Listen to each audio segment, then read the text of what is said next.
What's up, everybody? I'm Harmon Jr. Follow me at Harmon Jr. on all my social media. It's Full Circle, episode 8. By now, you know what we're about. And this is going to be our E3 wrap-up show. But before we get into that, to my right is... Jared Fradette. You can find me at social media at ToonVelo. Like Odell said, this is our E3 wrap-up video.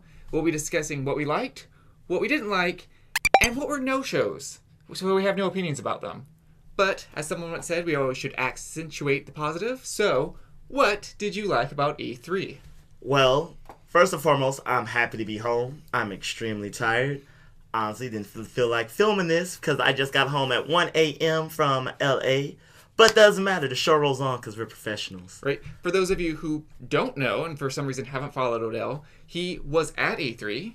He is our game journalist. Yay. Yes. All So right. he has specifically the inside scoop. Okay, so what I liked first and foremost was... Wait, what did I like? Where's my list? Let me see my list. You can see the list right here. One of the things that I particularly liked was the actual set date for We Happy Few. If you recall a few episodes ago in what our E3 predictions were, that was one of the top of my list. So I'm very excited for that to be coming out now. Yes, I also remember what I like because that's why we have lists. Again, I'm tired. But I've also had about We Happy Few because I played that game at PAX East 3 years ago. 1, 2, 3. I'm talking about... I mean, it wasn't a complete build because the game wasn't done, but it was very functional. And that was 3 years ago that I played it, but it was announced when? Even before then. I don't remember the exact announce date. But now we have a release date, a trailer, and a full campaign, which looks amazing, by the way. So it won't just be you randomly trying to survive. There'll be I think that mode's still going to be there. Right. But you'll now have like a full-fledged story because Microsoft acquired Compulsion Games. Oh, okay. Yeah. That part I didn't know. Yeah, So, Microsoft acquired 5 studios, and that was like a big thing. But yes, so Microsoft acquired Compulsion Games, and that's probably why we now have a release date, and it will be on Xbox and... Right, that's one way to completely fast-track it there. Yeah, so I guess you could tag on that I like that Microsoft acquired, 5 studios, so maybe they'll actually have good games. I'm more of a PlayStation guy and a Nintendo guy, but hey... If Microsoft's going to put out great content, there'll just be better competition for everybody.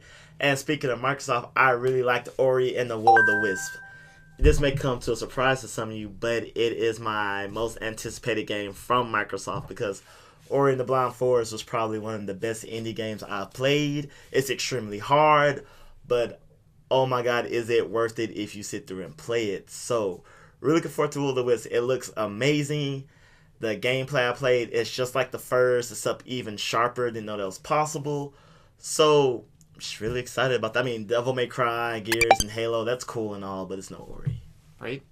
Something else that I really like, since you were talking about not just the survival mode, is actually the game Don't Starve Hamlet, which will be another DLC for the game Don't Starve, which ironically is simply a survival game. While there are things you can accomplish, you can defeat a certain boss, you can try and escape. Really, the game is what you make of it with how long you can survive. And what's with Hamilton? Like, is there like just a new character, a new game entirely? Hamlet. Hamlet. Players of the game will know that one of the main neutral mobs are these pigmen. They're kind of tribal pig-like creatures. And so in the Hamlet DLC, we discover a lost town, a hamlet, if you will, of civilized pigmen. They have shops, they have families, they have little houses, little hamlet pig bow ties and wives. So we're discovering the origin stories of these pigmen. Oh, while also trying not to starve. While trying to don't starve, correct. All right. Yes. Well, one of the things I also liked, even though, I mean... I'm pretty sure the whole world liked it, was Super Smash Bros. Ultimate. But beyond the game, which, I'm looking forward to, it's the name. Nintendo came up with a great name for a sequel. Right. Which I feel like is rare. Because Super Mario Odyssey, I'm still on the...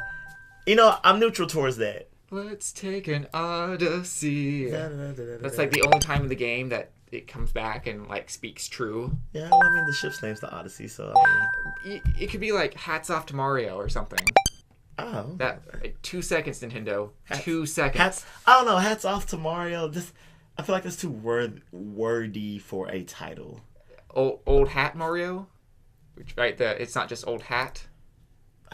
Before we get too far away, Super Smash Bros. Ultimate is a great name.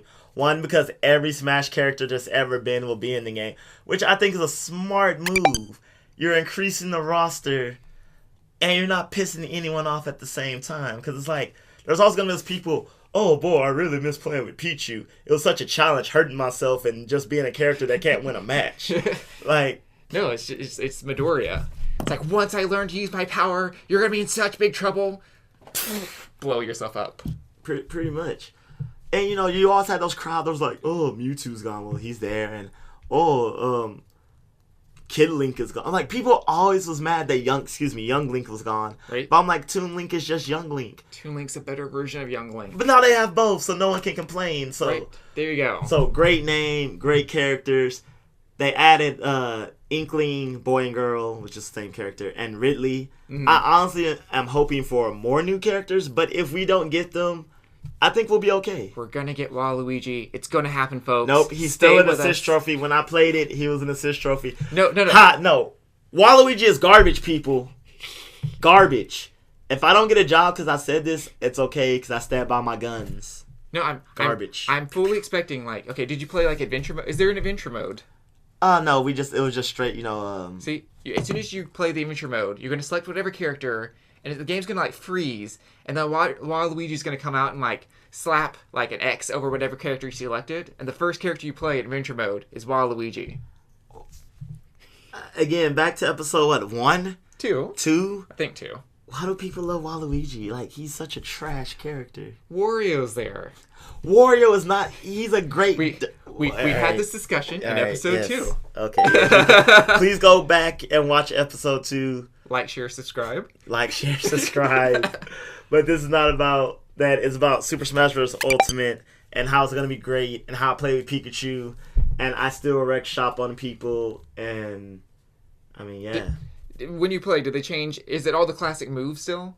Yeah, it's still the class. But no, if you watch the trailer, mechanically, they changed a lot of, like, advanced fighting stuff. Okay. Which I think is going to be real... I'm gonna have to basically relearn the game for high competitive play. Right. Some of the things that always throws me off is when they, like, change the weight value of characters. Like, when they made Sheik, like, twice as heavy, it just, like, completely threw off my game. So, like, I used to always play competitively as Sheik, and then I changed to playing as Zelda, so we'll see how that pans out. Yeah.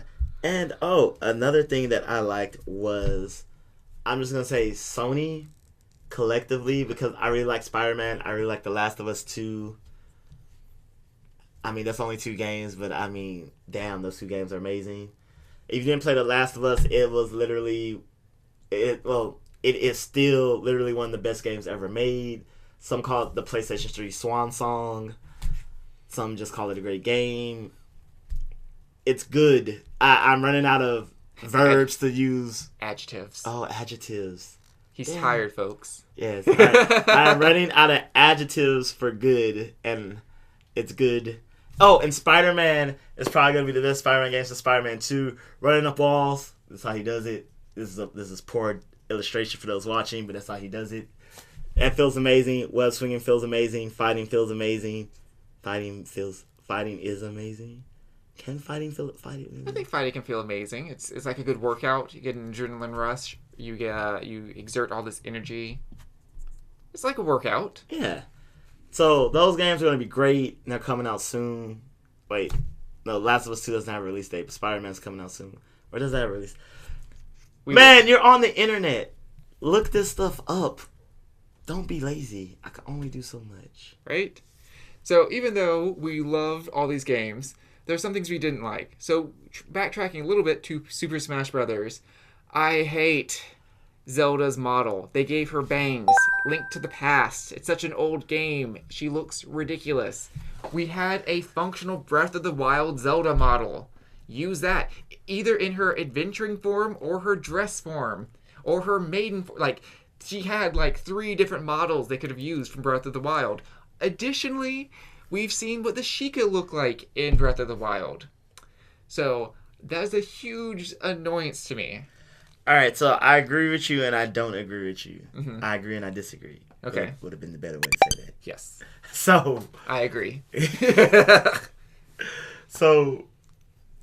I'm not a fan of them going back to really an old game at this point. It's not even like, it's like, why that one?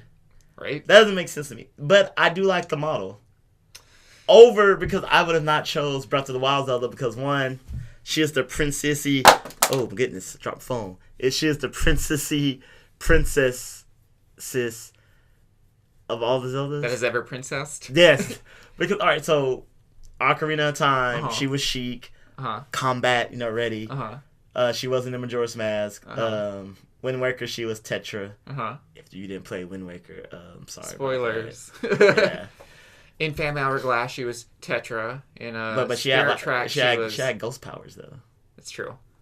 Either way, she was still she was Tetris. like Danny Phantom, but Danny Phantom. she was. So the point is, all these other Zeldas have like ooh, Danny Phantom Zelda. Ooh. That's a topic for a different episode. Yeah. But she had powers, but this Zelda was just like, oh, I'm into horticulture. I'm gonna bring back the plants. No, okay, no. I'm gonna fail at rekindling my magic powers. No, she had no guide. She tried for 2 years on her own, and she held off Ganon for 100 years. No, held off is like on guard. Yeah, she kept him at bay. No, she managed to restrain him to the castle. She was area. a sacrificial lamb. She just like kind of prayed there for 100 years. How long? In a nightgown. How long? You want her fighting in a nightgown? What is her power? She just prays at everybody to confine them, and then hopefully they fall off the level. That's literally every cleric in every D&D game. That's like every healer. Oh well, this is Smash. You gotta smash. How long are you able to pray for, Odell? 100 years? I can't live that long. Did you pray at lunch today, Odell? I maybe did. I don't remember, to be honest. So you want Zelda's power? Take the plank out of your eye, sir. So you say you want Zelda to pray at her opponents? No. She could still have the exact same moves as all the Zeldas had before. She can't even use magic. That was part of her problem. Then give her the Sheikah Slate. Like it can. Instead of Feora's wind, you just use the teleporting that Sheikah Slate can do. And what's she gonna do to attack? There are bombs. But that's what Link does. Magnesis, Time Freeze. How do we know Link isn't gonna do those things? Because I don't know. As far as the trailers can tell, as far as I've seen, he uses the time bombs. Just give her the classic Zelda powers. Now that will be the sequel. This will hint at the sequel to Breath of the Wild. Breath of the slightly industrialized Hyrule. Oh, come on. That was good. All right. Moving on to things we didn't like. I did not like that Kingdom Hearts 3 got delayed again. But can beggars be choosers? You got 3. It's not 3 minus 1. It's 3. I mean, yeah.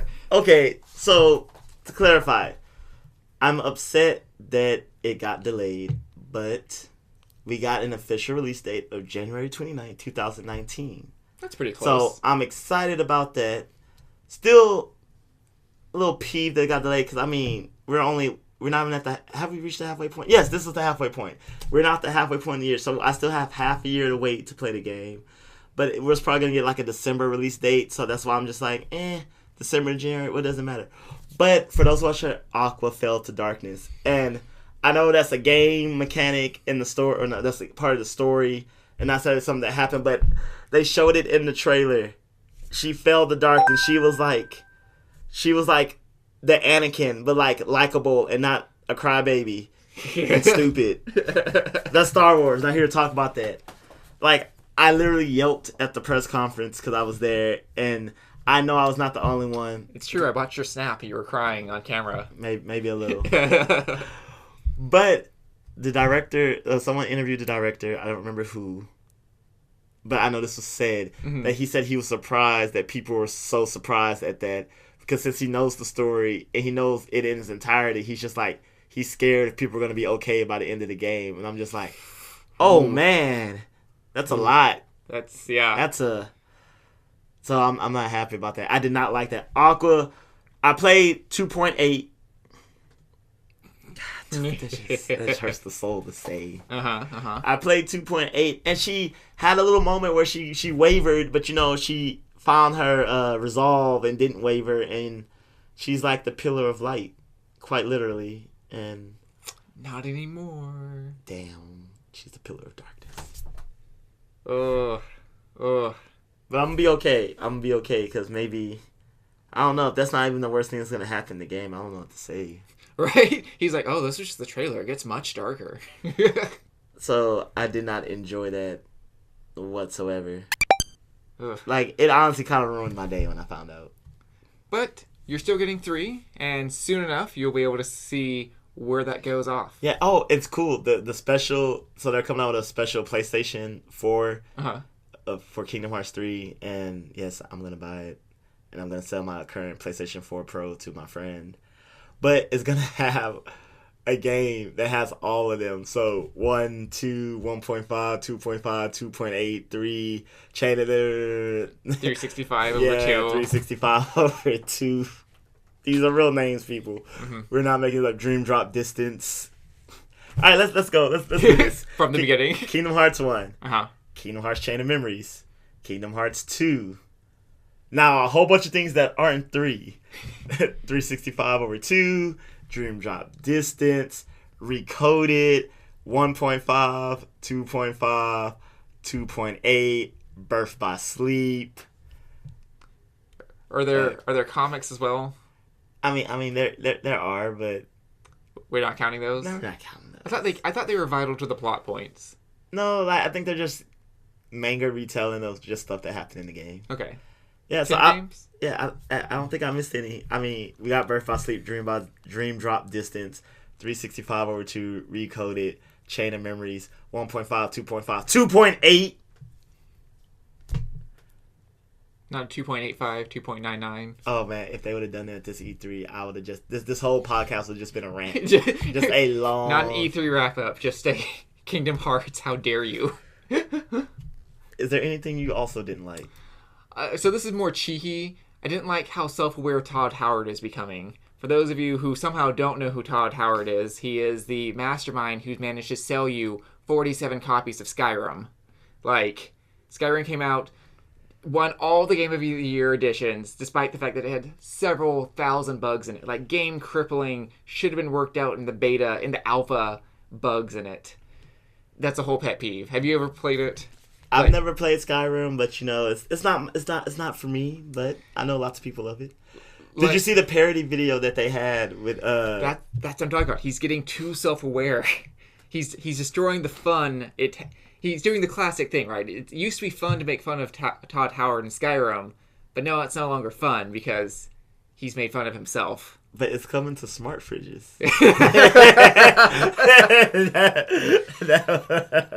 I mean, who doesn't play Skyrim on their smart fridge? Oh my gosh. For those who don't know, Skyrim is coming to Alexa and Google and smart fridges and your phone. That one's real. But yeah, Todd Howard made a parody video of all the things that Skyrim was coming to, and it was virtually anything with a pulse and connected to the internet. Ugh. Oh my gosh. But yeah, so then I'm still mildly worried that Elder Scrolls 6 will just be like Skyrim Plus. Because, like, you're just right, you'll start out, old man was in a campfire. Let me tell you a story. And it just flashes back to the start of Skyrim. And he'll have once again got me to buy another copy of Skyrim. Todd Howard! I mean, is it his fault or the community's fault that everyone keeps buying a glitchy, broken game that's clearly unfinished? I mean, it's the community's fault. Honestly, I've only ever bought the one edition, the Game of the Year edition, because I'd hoped that all the bugs had been resolved by then. But no, I'm sometimes burdened with quest items that weigh me down, and now I'm over-encumbered. I sometimes run too fast through a cave, and then I'm stuck by a dragon. Like, I'm not battling the dragon. It just physically clipped through, and now I'm just... There's no exit. I'm just trapped in the cave forever. So why do you and the community love Skyrim? Oh, I don't. It's like going to a buffet. I don't go to buffets either, but sometimes I just go to remind myself why I don't like it. Damn, that's kind of deep.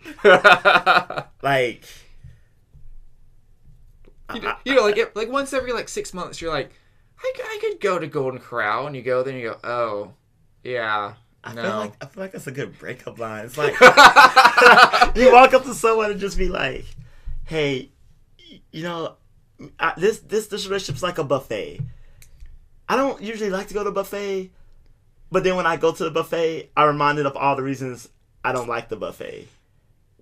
The buffet is an analogy for you." So I guess what I'm trying to say is I'm full and have a stomach ache, and I need to leave immediately. Oh man. Oh, that's harsh. Man, that's good. Yeah, we're having fun. We're having fun today at this E3 wrap up. I'm about to say recap. Rewind. Yeah. Redash. Redash, and it's like the little spinning wheel of just whatever word you want it to be. E3. Kingdom. No? Okay, bad joke. Fell flat. But things that we now either like or didn't like doesn't matter because we don't know what they were. Disappointments? E3 no-shows. Yeah, pretty much disappointments. These are the games everyone's expecting, and they didn't show up, despite all the rumors. Which, all the Nintendo rumors are always true. Except not this year. Because guess what? Nintendo was missing. Completely. Not the game, just Nintendo was a no-show. So, for those who didn't watch or know anything E3, their booth was entirely Smash Bros. Ultimate. Yay! That's fair. Yeah. It's incredibly popular. As we said, it's coming out this year. Right? So, let's go Pikachu and let's go Eevee. But yay! Wait, we already had a Nintendo Direct for that. Yeah, like an entire Nintendo Direct for that. And Mario Tennis Aces, yeah. But we also... I already downloaded the demo. We know that's already coming out. Yeah, so quick rewind. Full circle. Is that give me a full circle? Full circle rewind where it'd be like full up to down. Here we go. Up to down. Circle full. Yeah. So I should add this to the things I didn't like. Nintendo did a Pokemon tease during their E3 Direct. And I'm looking at you, Nintendo, and the reason it pissed me off was because you just had a month prior to this, not even a month, like 2-3 weeks, an entire Direct dedicated to Let's Go Pikachu and Let's Go Eevee. Then during your E3 Direct, you're like, whoa, but you gotta catch them all, be the very best. I'm like, Pokemon tease, into Let's Go Pikachu and Let's Go Eevee, the thing you spent an hour a month earlier talking about. I thought it was the core Pokemon game. That's something that was missing. Right. But that's also part, and also missed from Nintendo. What? I'm sorry. No, I was just gonna say, right? Like just anything extra from the next core game, like a starter, a legendary, the name of the region, the shape of the map, confirmation of Gen 8. Confirmation that it's actually Gen 8 would be amazing. Yeah, but no, we got like, hey, let's go Pikachu, let's go Eevee. But like we just talked about that, and then Yoshi's Woolly World. Now we're getting the Yoshi's Cardboard game. Didn't hear about that. It was heavily rumored that Star Fox Grand Prix or a Star Fox racing game to revitalize. All right, the Star Fox franchise was coming. Didn't hear about that. Animal Crossing got the cold shoulder. Animal Crossing got Metroid Prime 4, probably the biggest snub out there. They showed a teaser trailer last year. No information all year. E3 comes, no trailer, no nothing. It was the obvious pick that Metroid Prime 4 was gonna. So yeah, Nintendo as a whole did not show up. Just dust in the wind. All we are is dust in the wind. I forget the rest of the lyrics. I'm sorry. I still shimmied. Another no-show would be the Final Fantasy VII Remake. Right. Yes. Which was expected to be there. We all know Square is working on it. If they didn't show it because they had to, guess what, pump out Kingdom Hearts through, tough titty. It's like, well, that's just something we all have to live with. I'm satisfied. Because let's be real, people. Final Fantasy, the original, is not a great game. And I know you want to crucify me on the cross for that, but hear me out. If you did not play that game when it came out, this is supposed to be like the tired. And the tired means like the bad cop, like the in your face, because I'm doing this a lot. Oh, for those who are listening, you should watch it because like I'm doing this thing. He's got his mean face on. Yeah, there we go. We can call it my mean face. Is this my mean face, Jared? Yes. All right. You give it to people at the gym all the time when they're like taking your rack and stuff. There you go. Yeah. Yeah. All right, I'm stop that. Yeah, Final Fantasy VII Remake. Final Fantasy VII sucks if you did not play it originally. If you try to go back and play it now, it's damn near impossible. It does not age well. It does not age well. Just like Mario Kart 64, I'll say it, drives me crazy when people want to drive on that. Yoshi's Island is nothing but a mess of brown pixels. I can't tell what's a pitfall. It is not a test of my driving skills or my gaming skills. Okay. He's giving me the mean face now for those at home who can't see. All right. I'll let you have your opinion, Jared. I don't want episode 8 to be the final episode of Full Circle, so I will let you have your very wrong opinion. Apparently, very wrong opinion. But, okay. But yeah, Final Fantasy Remake. People want it. I will look forward to it for the simple fact of like, ooh, I could play a playable version of Final Fantasy VII. Which they're supposed to add like 100 hours of new content or something. It's gonna be a stupid long RPG. I'm gonna play it to say I played it, and at the end of it, I would probably be like, "Well, damn, there goes like 200 hours. I ain't never getting back." You go, "Yep, I certainly spent time on this game." Yes, and another big game is missing, Borderlands 3. I'm not the biggest Borderlands fan. Jared's not the biggest Borderlands fan. I'm not sure he even knows what it is. I know what it is. Okay. I appreciate the aesthetic, right? Handsome Jack, crazy guy. Yeah, okay, yeah. Mad Moxie. He knows. I appreciate the aesthetic. I've considered cosplaying it, but people would then ask me if I played the game, and I haven't. You don't want to be in that situation. People, it's awkward. Super awkward. So, yeah, I even told people that Borderlands 3 was going to be announced at Microsoft. I was a liar. It wasn't. And everyone's looking forward to it, which I'm kind of okay that it wasn't, because obviously neither me or Jared seem to be the biggest fan. But at that point, since it was such highly expected and such heavily leaked, I'm just really surprised it didn't show up. Right. But, I mean, that's our E3 wrap-up. There we go. Yeah. Overall, would we say good E3, bad E3? Kind of just another E3? I would say just another E3. There were some interesting things. Like, Microsoft wasn't in the main floor. They kind of went out of the convention center and had their own thing at the Microsoft Theater. Mm-hmm. And that was weird. And a lot of weird things were going on in terms of, like Nintendo just didn't show up. Microsoft kind of did. Mm-hmm. I mean, they showed up, but on their own terms. And a lot of things that were announced at E3 were just games we already knew were coming out soonish or relatively soon.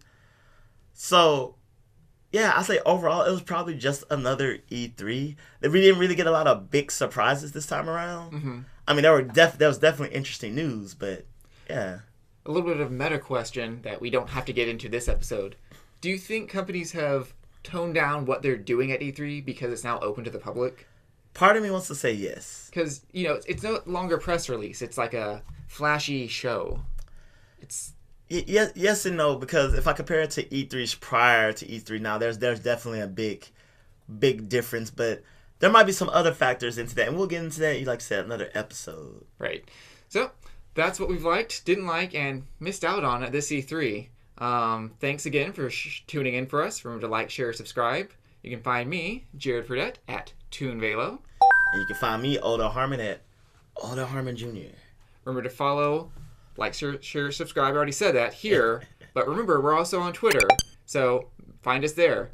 Yeah, and be sure to follow us at Full Circle Podcast 23 at Twitter, and our soon to be here, maybe here when you watch this, don't know yet, Instagram.